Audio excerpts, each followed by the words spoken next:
Okay, hi Diana. Diana Kaur Vonna-Michell, who just published recently last year a thesis, a pretty big thesis on the making of ways of being an artist, the Ethopoetics of Mallander's Conceptual art, which is a very impressive, big work. I'm curious.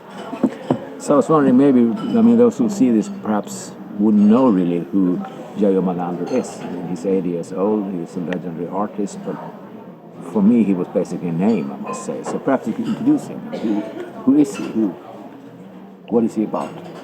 Well, Geo Mallander was born in 1944 in Brände in Helsingfors, in Helsinki, in Finland, and quite early on became noted for his eloquence and the way that he interacted in the social discourse at the time. So he would interact with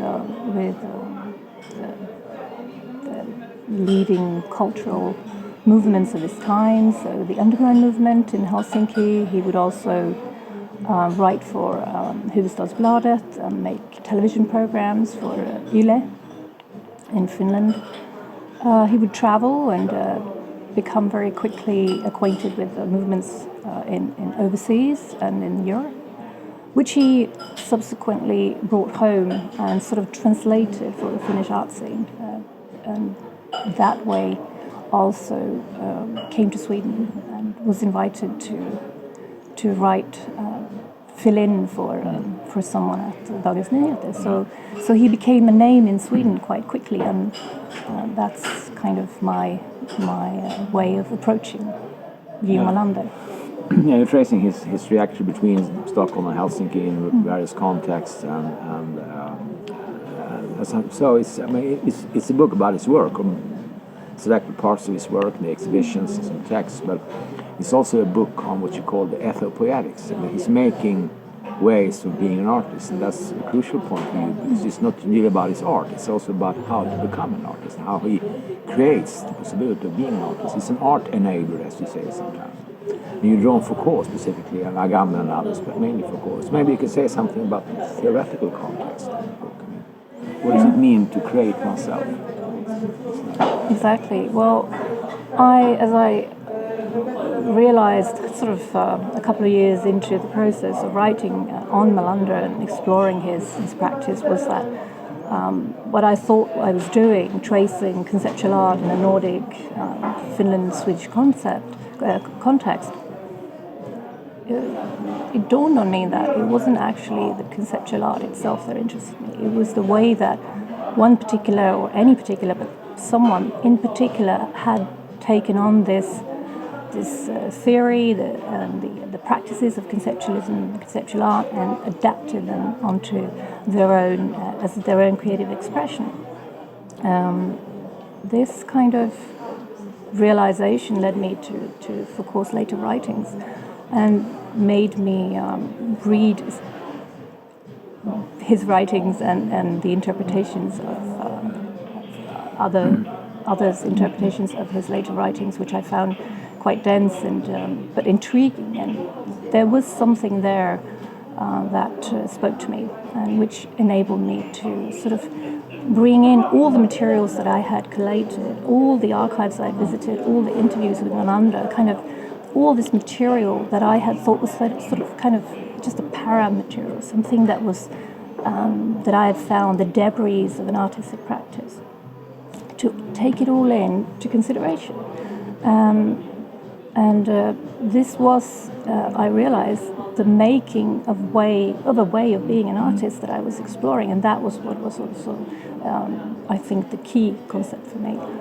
And the ethopoetics then was a concept directly that I found that Foucault was using in passing, but that I felt was very as an important key to understanding what it is that Mallander was doing in his art. So he was not only creating a way to express his creativity, but also giving others advice and expressing his opinions on others' art. on the art of others. And this kind of twofold notion was what caught me with the ethopoetics. So it's not only the inwards connection relation, but also the one to the outer world. If you look at you basically tracing his work through 3 exhibitions and 1 major essay, which is like the core of the argument here. But a lot of that is very, as it were, a kind of collective practice. It's only the last exhibition and perhaps the essay then, which is really Mallander himself. But the rest is collective practice. Since you say somewhere in the introduction that you're also writing this from the perspective of yourself being a curator. I mean, is that important for you? I mean, not just artist, but also thinking of him as a kind of curator. I'm thinking of Mallander as a curator. Yeah. And you say from your own experience, you actually write that. I mean, is that does that provide a different perspective on the material, you think? That was also part of this notion of wanting to bring in as much as possible of his practice. Yeah. So every facet of his artistic practice. So not just making exhibitions, but also writing about art. And in writing about art, expressing opinions about the practice of other artists.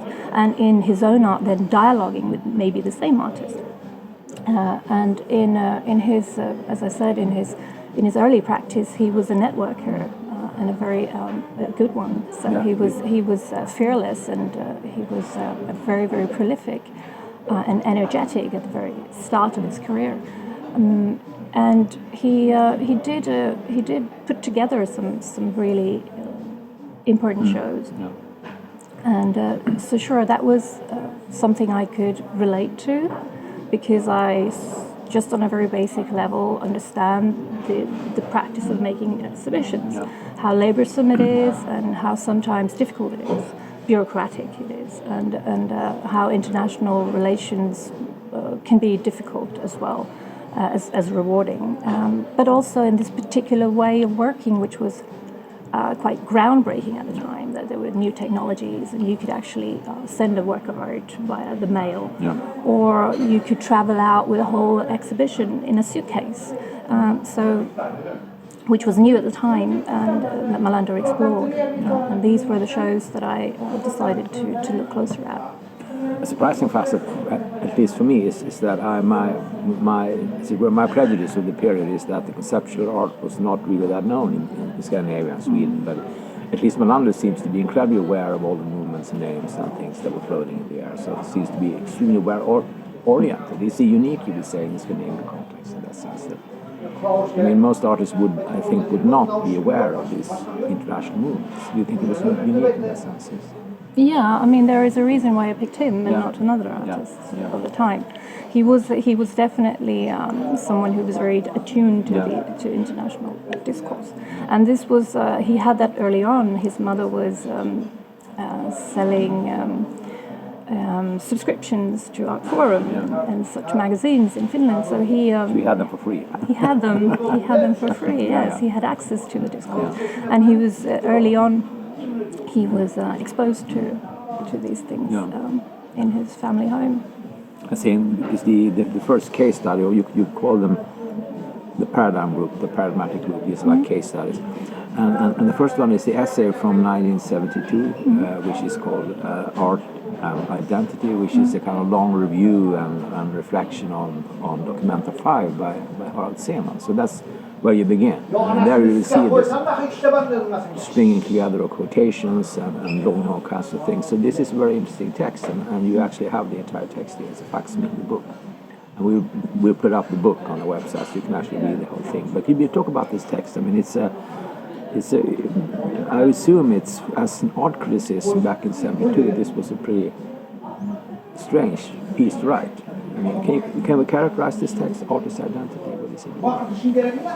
I would say that's what I'm trying to do. Yeah. I'm trying to analyze this piece of text. I haven't really gone into whether it is a representative of its time, or whether it was seen as... It was published in Paletten, right? It was published in Paletten, yes. And I would say that it has 3 parts, which the first is just a compilation of quotes. Different artists, by different artists and thinkers and art practitioners. And what he does is he kind of brings together this material, these quotes, which are examples, I think, of what he saw as important discourse strands at the time, like very much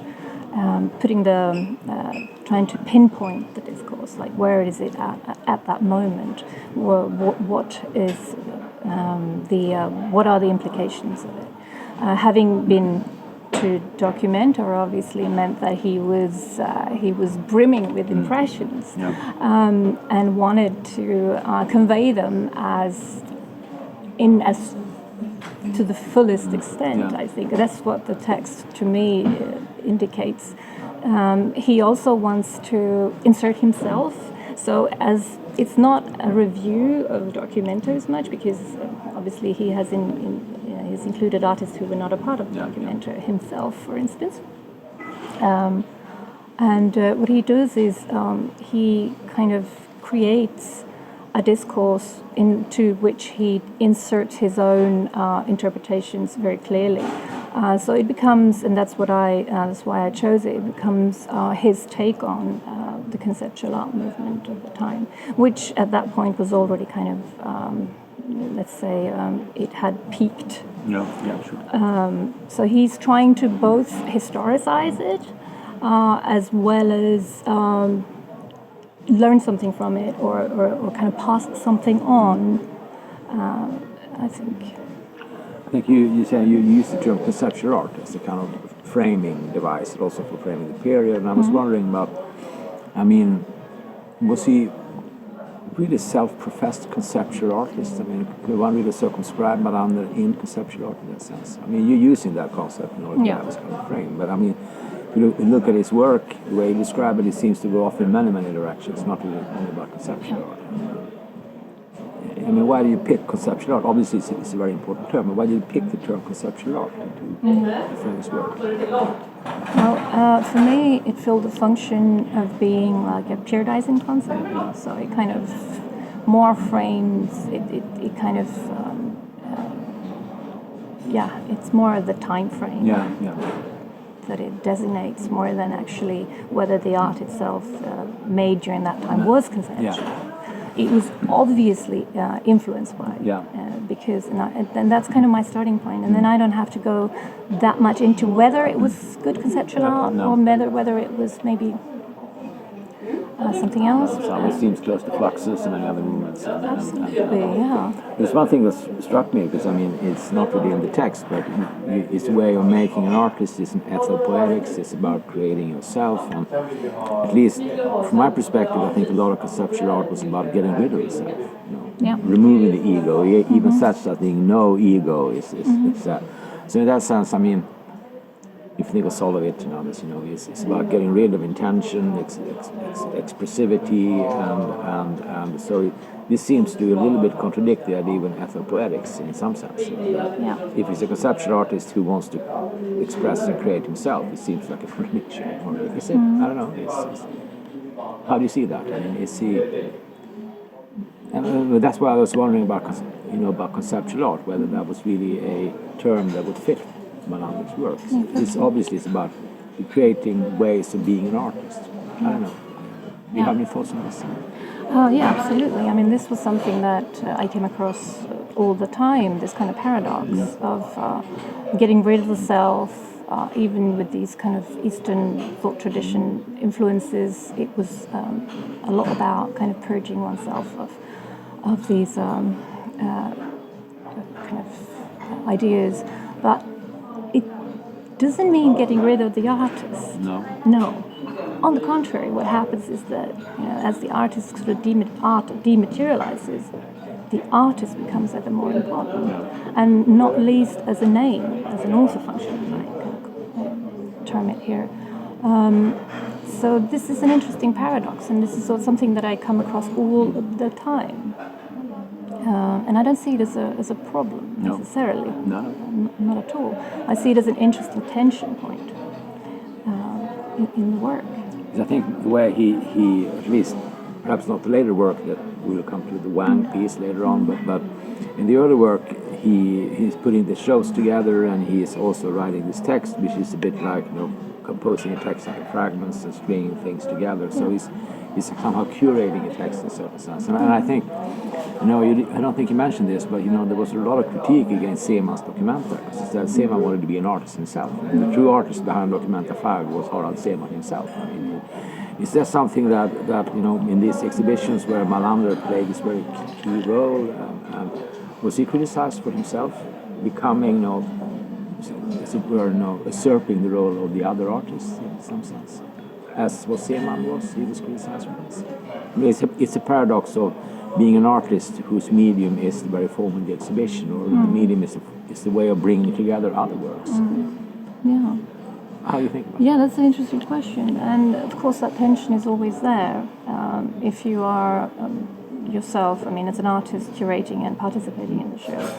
But surprisingly enough, I must say, there were tensions, yes, but it was, they weren't, at the time, the exhibitions that I've looked at, and probably a head museum for the 80s is relevant here, which was shown both in Finland at the gallery that Mallander founded and ran together with the Harvesters, an artist collective in Finland, which he was a part of, and he was so this kind of collectivity and collective authorship, and running a space together, making projects together, and participating in each other's practices and dialoguing. This was very much a part of that whole scene, and it was considered, the way that the choices that I see in the archives, and the way that it has been historicized by others before me,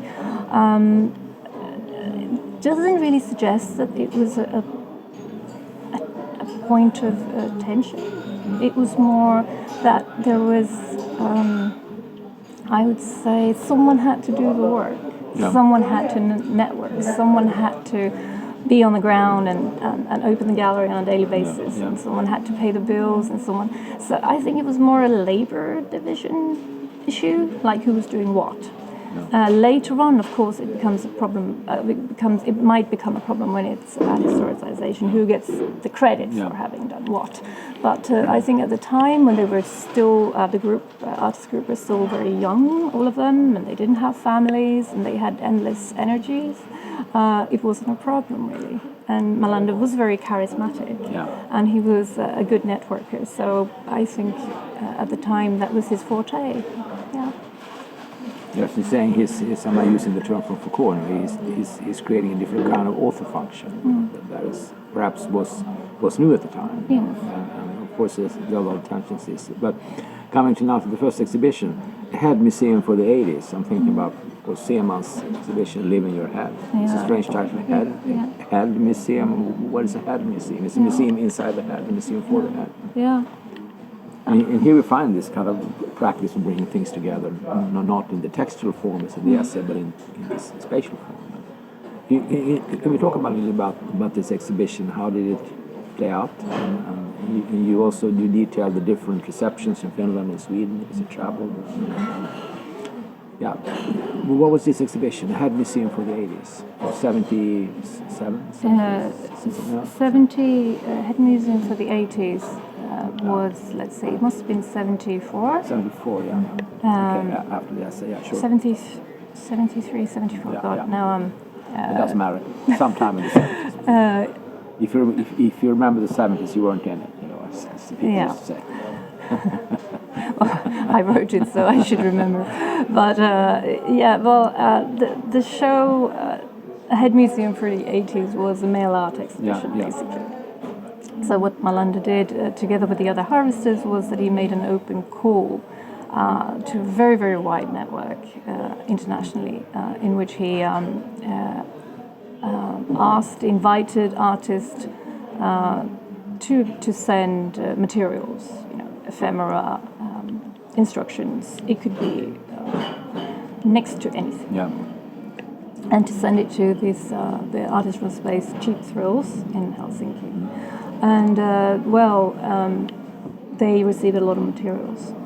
So they made the show, they set it up at the small artist-run space in two parts. And what transpired was that it wasn't very good to divide the material. They all needed to be together. So for the next exhibition, the next rendition of the exhibition, it was actually shown at Skissernas Museum in Lund, and there it was shown all materials together. So and then the third rendition took place at Moderna Museet in Stockholm. And each time it was installed differently, and it was a very sprawling, quite chaotic installation of this material, which was very kind of paper-based, I'd say, and low-key.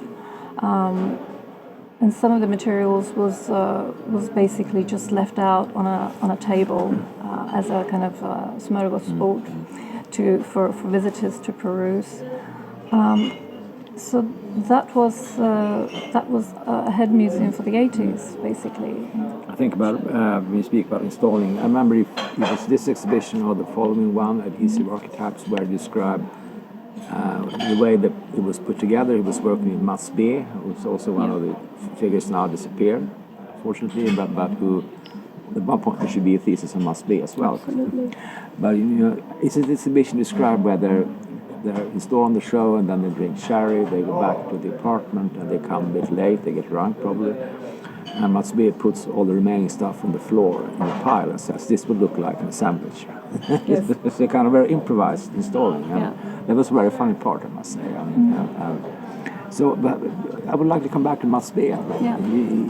His surfaces here and there, but not really in focus. But can you say something about him? Because he was also a key player in this period. He seems to be connected to everything. Yeah, well, Mats B is a super interesting figure. Obviously, also from a Swedish perspective, that he is he's not well researched, and I think his contribution is still to be kind of assessed. But Mats B was at this point a young, I would say, groupie. And he was very forthcoming in contacting artists whom he admired in some way, and asked to be a part of their world. And he was an avid letter writer, and he had a very kind of signature way, very forthright, very kind of curious way of writing and communicating. So there is a wealth of interesting, for instance, letter materials. Which here. some of it is quoted here in your book as well. Some of it, I've tried to keep it to a minimum, but it's very, very interesting, and it reveals a lot of this kind of networking, how it was done basically, and Mallander and Mats B were during this time that Mallander was working on a head museum exhibition. They were very close, and Mats B was very supportive. So he did lobby this exhibition and got it to Lund, where he was also, like you said, he was helping out with the install, and Mallander stayed at Mats B's apartment, and they hung out whilst working on the exhibition. So he was very present at that point, and I try to show that in the book, how these kind of getting together, how these energies that come together with two artists or several artists or an artist group, and what happens in that place, in that time, kind of feeds into the art practice as well. Another aspect which is, it traverses the book is, the differences in reception in Finland and Sweden. Because it seems to be the Finnish reception was much more negative generally, the Swedish more positive. Does it say something about the artistic context? Or is it just, by chance or something? Because you actually go through a lot of reviews to see how they're... Some of them are fairly negative. This is incomprehensible nonsense. Others are very positive. Well, you could say that in Finland the art scene was more conservative at the time. That's one way of putting it. It also had a different, let's say, a different political, was politically sort of charged in a different way. Also, obviously, the proximity to the Soviet Union meant that the climate was different. But also, Mallander was quite outspokenly anti-communist, and he was not anti-communist, perhaps that's maybe too harsh, but he was very he was pretty negatively. It was pretty negative. He saw the negativity that was that the negative effects on the art, basically. I'm assuming in Sweden, I mean, this is in hindsight. I wasn't there. I was there, but not mentally in that sense. But I mean, in Sweden there was a heavy politicization of art. The backlist movement, and artists who would work in this kind of lane, as Mallander and conceptual art, were perceived as foreign agents, imperialist agents, capitalist agents, etc. So there was at least in Sweden, there was a strong emphasis in the leftist movement on going back to folk culture, not being complicated, being politically effective, etc., etc. So I guess Mallander would not fit into that movement. Right. Well, in Sweden, Mallander actually got quite a good platform. Like I said earlier, like he got to write on DN as a critic for Dagens Nyheter early on, and he became ever more convinced of the sort of narrow-mindedness of the Finnish art scene by working here in Sweden and having this kind of dual understanding and working over the borders. So I would say that Sweden was much, at least in Mallander's case, more relaxed and open. And he did, and his projects always got very, very well received here. Which was not the case in Finland. Absolutely not. No. So that was the opposite. In Finland, most of his projects were not well received, I would say, and on the contrary, were deemed of little worth. I love the fact that you have long quotes in Finnish in between. So I said, what am I going to do now? I saw the English translations. The first time I seen long quotes in Finnish in English, I was surprised. This is just silly. But I found that was really important because the Finnish texts, since I do understand, I speak Finnish, I found that they were difficult to translate. And there's something that's really lost in translation. And I thought that it was a way for me to kind of suggest that make the effort if you can to. But what read. is lost then? But is there some kind of specific, is very specific tonality or in the Finnish discourse that would be lost to Swedish or English? What would that be? I just really appreciated the way that the original language always conveys the nuances of the times in a very, very precise way, which I find difficult to translate into modern day English or Swedish or whatever. So I think that kind of timeliness is lost, and I wanted to, because the English translation is there if you want to read it. If you have to read it. I'm very thankful for that. Yeah. Okay, but let's move on to the second or the third paradigm here, which is called the adhesive archetypes, which is a very strange title for an exhibition. Adhesive archetypes. What is that? The second exhibition that you're discussing here. Adhesive archetypes. Yeah, the adhesive archetypes is translated adhesiva archetyper into Swedish and tajunnan tarroja in Finnish, which they are different things. I don't know what an adhesive archetype is in that language. But the way that I've understood it is that something is adhesive, something is glued onto or adhesive, something that sticks. And an archetype is an archetype. That these kind of the archetypes of the mind, those things, the images, the symbols that we are sort of that we. Are socialized into understanding and being able to decipher and decode. So these are, I would say, and you mentioned that earlier, that this is also something that was of its time. That's kind of going back to the folk culture, and that was, I think, harking back to that idea of. Because I don't know, maybe connected to the concept of archetype, maybe, but already here you see perhaps even earlier, the influence of Buddhism or religious traditions that would take him into the third case, the exhibition Wang, or this piece where he really moves away from the collective thing and this, as it were, this patchwork way of doing art, instead going into a very private sphere. So how do you see this transition? I mean, it is like the end point to your making of the ethopoetic art making, or the making of the ethopoetics takes him back into himself in a certain way. In the end, in the third part, Wang. So can we say a little bit about this Wang exhibition, the third one here? Yeah, Wang started with Mallander contacting Moderna Museet and suggesting making a pitch. That he says, I'd like to stage this manifestation in your museum. And it reuses old works, as I understand, right? Well, no, not really. No, it was a site-specific work that he executed in the museum over a couple of weeks.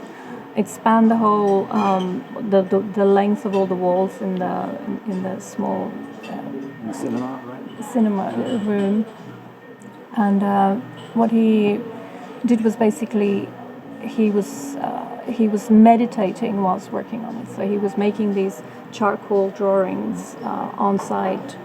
It's like a twist of a charcoal over these sheets of large sheets of paper, which were then mounted on the wall, spanning the whole room.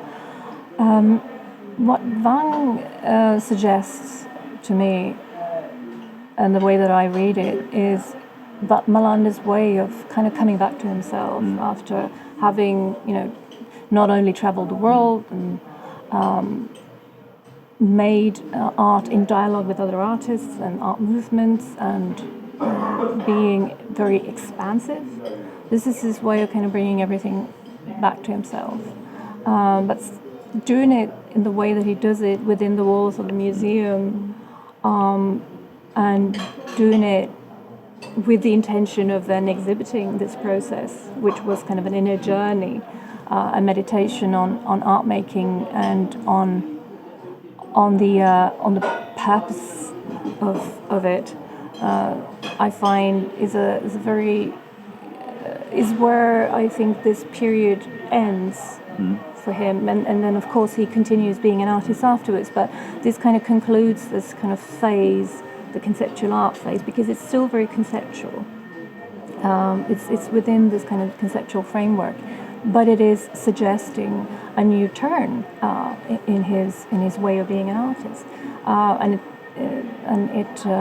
and it also manifests it in every way. So he makes the work on site as a meditation on being in that moment, working on that piece, and after the show comes to an end, he chooses to burn the work. So it's an ending point in many senses of the term. Absolutely, yeah. It's a very literal one, yeah.